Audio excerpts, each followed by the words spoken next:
오늘은 부활하신 왕께서 엠마오로 향하시다라는 제목으로 함께 말씀을 나누고자 합니다. 오늘 말씀은 예수님께서 십자가에서 죽으신 이후에 엠마오로 가던 두 제자에게 부활하신 예수님께서 나타나시는 내용입니다. 이 복음서에 등장하는 예수님의 그 이야기 중에 가장 긴 또 본문이기도 합니다. 이 누가는 이것을 기록할 때 구조적으로 좀 이해할 수 있게 좀 이렇게 짰는데요. 먼저 13절과 14절에서는 예루살렘을 떠나 엠마오로 가는 두 제자를 보여줍니다. 그리고 마지막 부분에서는 엠마오를 떠나 다시 예루살렘으로 돌아가는 두 제자를 보여줍니다. 그리고 15절부터 24절까지는 그 두 제자가 예수님을 알아보지 못합니다. 그런데 28절에서 31절까지는 두 제자가 예수님을 알아봅니다. 25절에서는 예수님께서 선지자들의 말을 믿지 못하는 그 제자들을 책망하십니다. 그리고 27절에서는 예수님께서 자신에 관한 그 성경의 예언을 풀어서 설명해 주십니다. 그리고 오늘 본문의 가장 중심의 핵심 내용인 26절이 있습니다. 보면 26절 보시면 그리스도가 이런 고난을 받고 자기의 영광에 들어가야 할 것이 아니냐라고 말씀하십니다. 누가는 이 핵심 내용을 강조하기 위해 이렇게 교차해서 서로 대조하면서 이야기를 기록해 놨습니다. 26절이 오늘 본문에서 가장 중요한 내용입니다. 그리고 예수님께서 엠마오로 가는 그 두 제자에게 나타나신 이유이기도 합니다. 오늘 말씀을 통해 우리를 위해 고난 받으시고 자기의 영광에 들어가신 그 예수 그리스도를 만나는 저와 성도님들 되시기를 주님의 이름으로 바라겠습니다. 본문 13절 14절 보면 그날에 그들 중 둘이 예루살렘에서 25리 되는 엠마오라 하는 마을로 가면서 이 모든 된 일을 서로 이야기하더라고 말씀합니다. 앞서 말씀드렸듯이 오늘 이야기는 예수님의 그 십자가 죽으심 이후 슬퍼하며 엠마오로 향하던 그 두 제자에게 이제 부활하신 예수님께서 나타나셔서 소망을 주시는 그러한 내용입니다. 두 제자는 엠마오라 하는 마을로 가고 있습니다. 이 엠마오는 예루살렘에서 25리 약 11km 정도 떨어진 곳에 위치하고 있었습니다. 이 엠마오는 따뜻한 샘물이라는 뜻입니다. 그런데 이 엠마오로 가는 동안 두 제자가 서로 어떠한 이야기를 나누고 있었습니까? 그동안 일어난 모든 일들에 대해 이야기를 나누며 가고 있었습니다. 바로 예루살렘에서 일어난 예수님에 관한 모든 이야기입니다. 바로 그때 이 제자들에게 예수님께서 나타나십니다. 본문 15절 16절에 보면 그들이 서로 이야기하며 문의할 때에 예수께서 가까이 이르러 그들과 동행하시나 그들의 눈이 가려져서 그인 줄 알아보지 못하거늘 이라고 말씀합니다. 동행하다라는 것은 함께 여행한다라는 뜻입니다. 두 제자가 엠마오를 향해 가면서 예수님에 관한 이야기를 나눌 때 예수님께서도 그들과 함께 가고 계셨다는 뜻입니다. 하지만 제자들은 함께하고 있는 예수님을 알아보지 못했습니다. 그 이유가 무엇입니까? 그들의 눈이 가려져 있었기 때문입니다. 이것은 영적인 눈이 가리워진 상태를 말합니다. 두 제자는 예수님께서 이미 십자가에서 못 박혀 돌아가셨다는 것을 알고 있었습니다. 그런데 예수님께서 부활하신 것, 다시 살아나시겠다고 한 그 말씀, 그 약속은 기억하지 못했던 것입니다. 영적인 눈이 가리워져서 부활하신 예수님을 알아보지 못했습니다. 그렇다면 우리의 영적인 눈의 상태는 어떠한지 돌아봅시다. 우리의 눈은 무엇을 바라보고 있습니까? 이번 주의 설교를 통해 우리 전체가 사랑스러우신 예수님께서는 만민 중에 깃발을 드신 분이라는 말씀 들었습니다. 우리는 그 깃발 드신 예수 그리스도만을 바라보며 나아가야 합니다. 혹시 예수님 외에 다른 것에 나의 마음과 시선이 빼앗겨 있지는 않은지 돌아봅시다. 예수님 외에 나의 마음과 나의 시선이 더 빼앗긴 우상들이 있다면 이 시간 우리 내려놓아야 합니다. 오직 예수 그리스도만을 바라보며 나아가는 이런 영적인 눈이 깨어있는 저와 성도님들 되시기를 주님의 이름으로 바라겠습니다. 본문 17절 말씀 보시면 예수께서 이르시되 너희가 길 가면서 서로 주고받고 하는 이야기가 무엇이냐 하시니 두 사람이 슬픈 빛을 띠고 머물러 있더라고 말씀합니다. 머물러 서더라. 여전히 예수님을 알아보지 못한 그 두 제자에게 예수님께서 물으십니다. 예수님의 그 질문에 두 제자는 슬픈 빛을 띠고 머물러 섰습니다. 제자들은 왜 슬퍼했습니까? 자기들 앞에 나타난 그 부활의 주님을 알아보지 못하고 이미 예수님께서는 십자가에서 죽었다고만 생각했기 때문입니다. 예수님의 부활을 믿지 못했던 제자들의 모습이 보입니다. 그 두 제자 중 한 명의 이름이 오늘 소개되는데 글로바가 이렇게 대답합니다. 18절 말씀 보면 그 한 사람인 글로바라 하는 자가 대답하여 이르되 당신이 예루살렘에 체류하면서도 요즘 거기서 된 일을 혼자만 알지 못하느냐라고 묻습니다. 이 글로바는 유명한 아버지라는 뜻입니다. 요한복음 19장 25절에 보면 예수의 십자가 곁에는 그 어머니와 이모와 글로바의 아내 마리아와 막달라 마리아가 섰다라고 말씀합니다. 이 글로바는 마리아의 남편이었습니다. 글로바의 아내 마리아는 또 누구입니까? 마태복음 27장 56절에 보면 그 중에는 막달라 마리아와 또 야고보와 요셉의 어머니 마리아 이렇게 소개를 합니다. 종합하면 이 글로바는 야고보와 요셉의 아버지이며 또 마리아의 남편입니다. 이 글로바가 예수님께 당신은 예루살렘에 머물면서도 어떻게 거기서 일어난 일을 모르느냐 이렇게 물었던 것입니다. 당시 예루살렘에 있었던 사람들이라면 예수님의 십자가 죽으심을 모르는 사람들이 거의 없었을 것이라는 이야기입니다. 본문 19절 말씀 보면 이르시되 무슨 일이냐 이르되 나사렛 예수의 일이니 그는 하나님과 모든 백성 앞에서 말과 일에 능하신 선지자라고 말씀합니다. 예수님 당시에 그 예수라는 이름은 흔한 이름이었습니다. 그래서 제자들은 혼동을 피하기 위해 나사렛 출신의 예수라고 정확히 밝힙니다.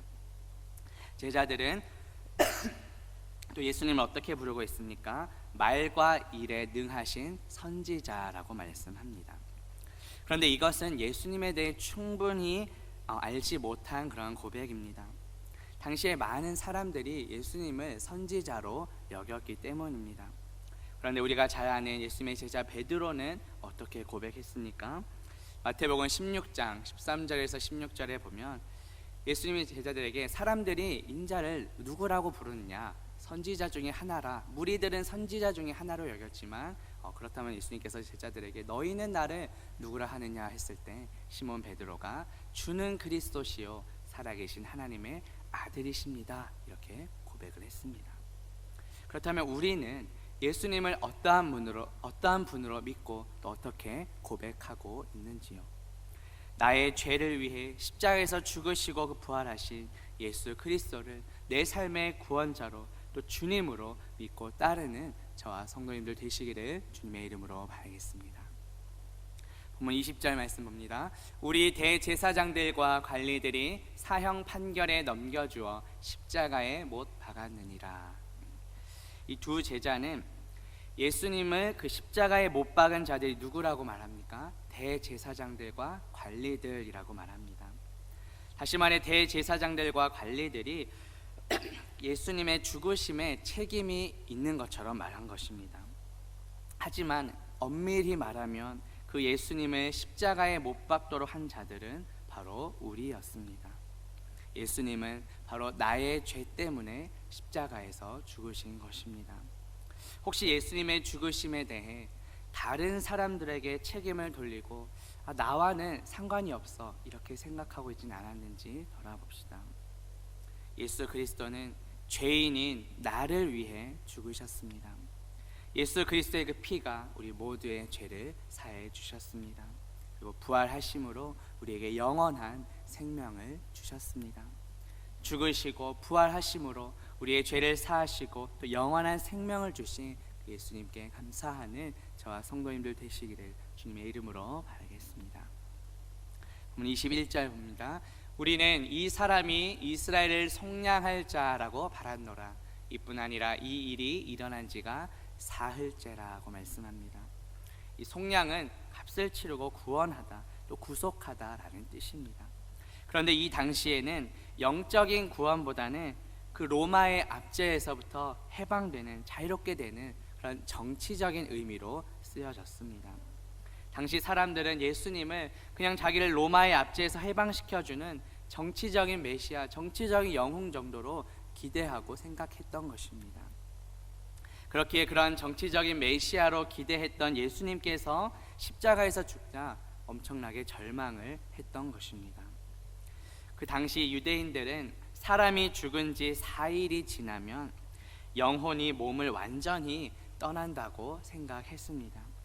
물론 신학적으로는 틀린 이야기입니다. 예수 그리스도를 믿는 성도가 죽으면 우리 영혼은 즉시 하늘나라로 가게 됩니다. 그리고 우리 육체는 흙에서 왔기에 흙으로 돌아갑니다. 그리고 예수 그리스도께서 다시 오실 때 우리의 육체와 영혼이 결합되어 바울의 표현에 따르면 신령한 몸으로 하나님 나라에서 영원히 살게 될 것입니다. 요한복음 11장 17절과 39절에 보면 오늘 내용과 좀 비슷한 내용이 나옵니다.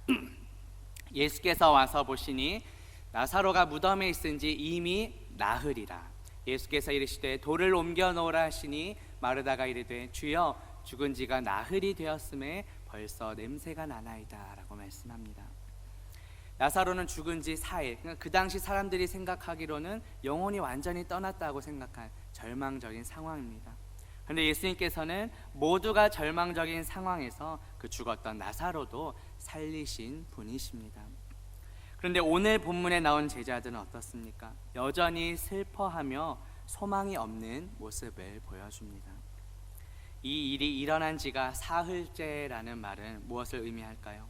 예수님께서 장사되신 지 사흘 만에, 3일 만에 부활하셨음을 보여줍니다. 우리를 죄와 사망의 노예에서 해방시키시고 3일 만에 부활하신 그 예수님께 감사하는 저와 성도님들 되시기를 주님의 이름으로 바라겠습니다. 본문 22절과 23절 봅니다. 또한 우리 중에 어떤 여자들이 우리로 놀라게 하였으니 이는 그들이 새벽에 무덤에 갔다가 그의 시체는 보지 못하고 와서 그가 살아나셨다는 천사들의 나타남을 보았다 함이라. 제자들이 놀란 이유가 무엇입니까? 예수님의 무덤을 찾아간 여인들, 지난주에 살펴보았는데요, 예수님의 시체는 보지 못하고 천사들의 나타남만을 보았기 때문입니다. 본문 24절에 보면 또 우리와 함께한 자 중에 두어 사람이 무덤에 가 과연 여자들이 말한 바와 같음을 보았으나 예수는 보지 못하였다라고 말씀합니다. 여인들도 무덤이 빈 것을 보았습니다. 그리고 자신들과 함께한 자들도 역시 무덤이 비어 있는 것을 보게 됩니다. 그런데 그저 그냥 무덤이 빈 것만을 확인했고 정작 부활하신 예수님은 보지 못했습니다. 물론 이 비어 있는 무덤은 예수 그리스도의 부활이 참 역사적인 사실임을 증명합니다.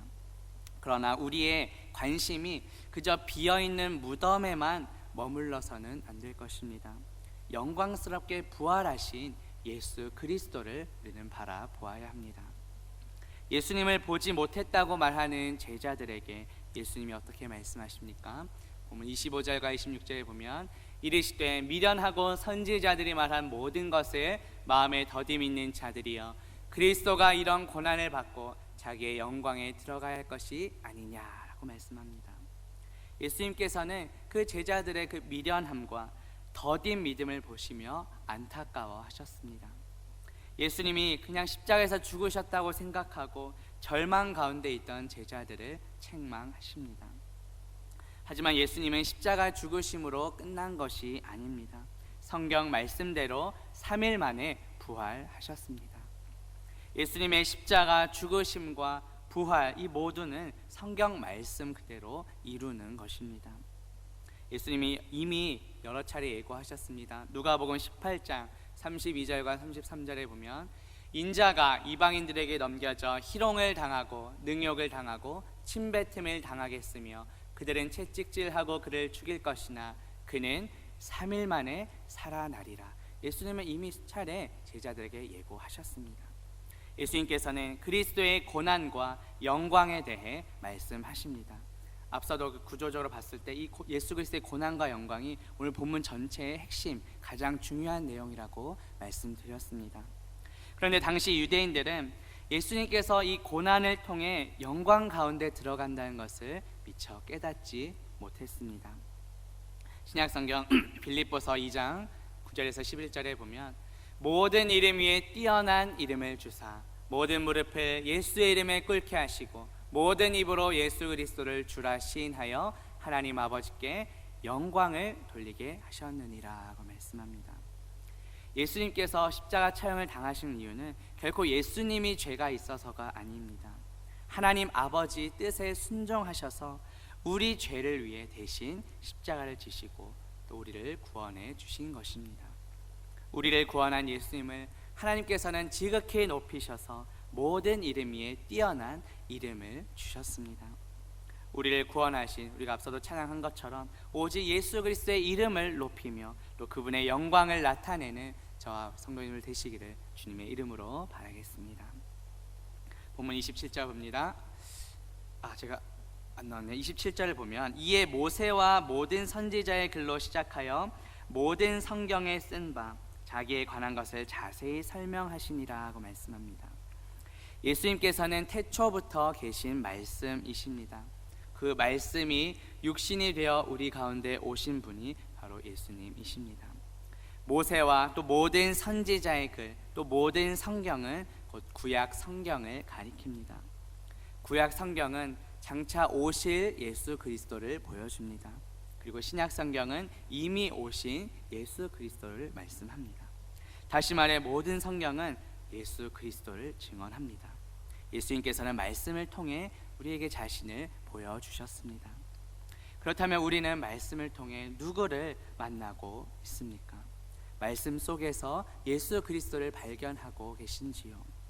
이번 주일 설교를 통해 우리는 꿀보다 더 달콤한 말씀을 통해 전체가 사랑스러우신 예수 그리스도를 닮아가야 한다고 말씀을 들었습니다.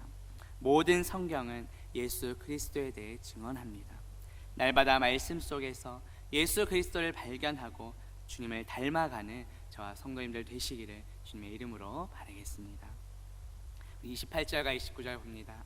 그들이 가는 마을에 가까이 가매 예수는 더 가려 하는 것 같이 하시니 그들이 강권하여 이르되 우리와 함께 유하사이다. 이에 그들과 함께 유하러 들어가시니라 고 말씀합니다. 예수님께서 이렇게 제자들에게 성경을 자세히 풀어서 설명하시는 동안 이제 제자들은 자신들의 목적지에 가까이 도착합니다. 그러나 예수님께서는 더 가려고 하십니다. 그러자 제자들이 예수님께 요청합니다. 자신들과 함께 머물러 달라고.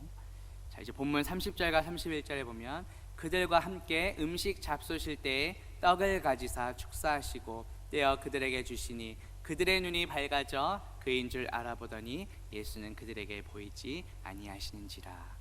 자, 그 제자들의 요청에 응해서 이제 제자의 집에 머물면서 이제 음식을 함께 나누십니다. 그런데 이 축사하다는 말 어디서 많이 들어보지 않으셨나요? 예전에 오병이어 이야기에서도 동일하게 이 단어가 사용되었습니다. 예수님께서는 떡 5개와 물고기 2마리를 가지시고 축사하신 후에 무리들에게 나누어 주도록 하였습니다. 오늘 본문에서도 예수님께서는 떡을 가지고 축사하신 후에 떼어 주십니다. 바로 그때 어떠한 일이 벌어집니까? 이 제자들의 눈이 밝아집니다. 영적인 눈이 밝아져서 예수 그리스도를 알아보게 됩니다.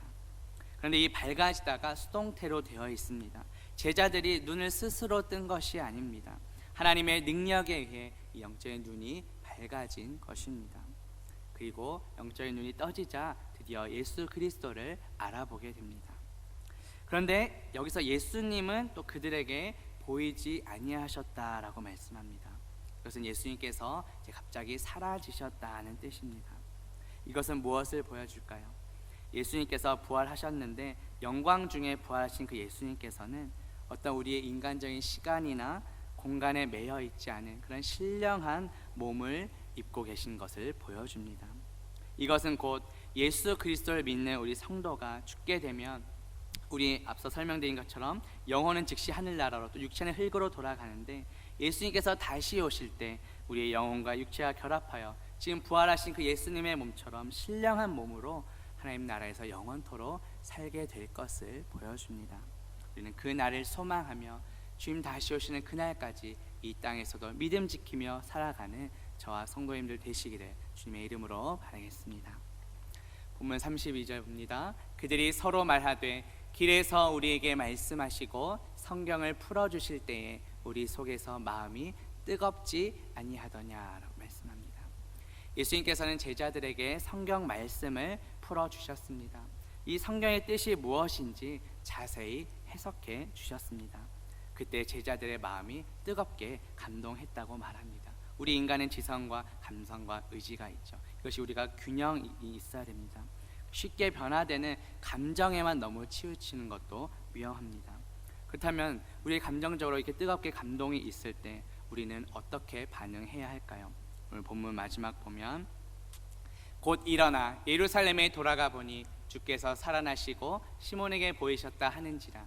두 사람도 길에서 된 일과 예수께서 떡을 떼심으로 자기들에게 알려주신 것을 말하더라고 말씀합니다. 말씀을 통해 뜨겁게 감동한 제자들이 지금 어떻게 반응하고 있습니까? 즉시 예루살렘에 돌아갑니다. 곧 일어나 사망 권세 이기시고 부활하신 그 예수 그리스도를 전하기 위함입니다. 그런데 예루살렘에 돌아가 보니 11 제자와 또 그들과 함께한 자들이 있었습니다. 그들이 어떤 것을 말합니까? 예수님께서 살아나셨다고 말합니다. 이 살아나다 역시 수동태로 되어 있습니다. 그것은 하나님께서 예수 그리스도를 살려주셨다는 것을 의미합니다. 또 나타나다도 역시 수동태로 되어 있습니다. 시몬 베드로가 스스로 예수님을 만난 것이 아니라 예수님께서 베드로에게 찾아오셨다는 것입니다. 그리고 이 살아나다, 나타나다 모두 과거형으로 되어 있습니다. 이미 확실하게 일어난 일을 이미 보여줍니다. 두 제자는 엠마오를 향하여 가던 길에 부활하신 예수 그리스도를 만났습니다. 그리고 다시 예루살렘에 돌아와서 자신이 경험한 일들을 제 공동체 지체들에게 전하고 있습니다. 이 엠마오로 가던 두 제자가 경험한 일은 무엇입니까? 떡을 떼실 때 자기들에게 알려지신 것입니다. 우리는 오늘날 성찬식을 통해 예수 그리스도의 살과 피를 상징하는 떡과 포도주를 먹고 마십니다. 그때 예수 그리스도께서 영적으로 우리에게 임재하십니다. 나를 위해 죽으시고 부활하신 그 예수 그리스도의 은혜와 그 사랑을 우리는 묵상하며 감사하는 것입니다. 바울은 고린도전서 11장 23절부터 26절에서 이렇게 말합니다. 주 예수께서 잡히시던 밤에 떡을 가지사 축사하시고 내 몸이니 나를 기념하라. 잔을 가지시고 내 피로 세운 새 언약이니 나를 기념하라. 떡을 먹으며 잔을 마실 때마다 주의 죽으심을 전하는 것이니라고 말씀합니다. 주님 다시 오시는 그날까지 예수 그리스도의 죽으심과 부활을 기념하며 또 예수 그리스도를 전하며 살아가는 저와 성도님들 되시기를 주님의 이름으로 바라겠습니다. 이렇게 기도합니다. 하나님 아버지, 오늘 말씀을 통해 부활하신 예수님께서 엠마오를 향하는 두 제자에게 나타나신 그 이야기를 살펴보게 하시니 감사합니다. 사망 권세 이기시고 부활하신 주님을 찬양합니다. 죄와 허물로 죽었던 우리를 살리시고 영원한 부활 생명을 허락하여 주시니 감사합니다. 우리가 말씀을 통해 뜨겁게 감동이 올 때 우리의 반응은 바로 주님을 전하는 것인 줄 믿습니다. 주님 다시 오시는 그날까지 예수 그리스도를 기념하며 부활의 증인으로 살아가는 우리 모두가 되게 하옵소서. 예수 그리스도의 이름으로 기도합니다. 아멘.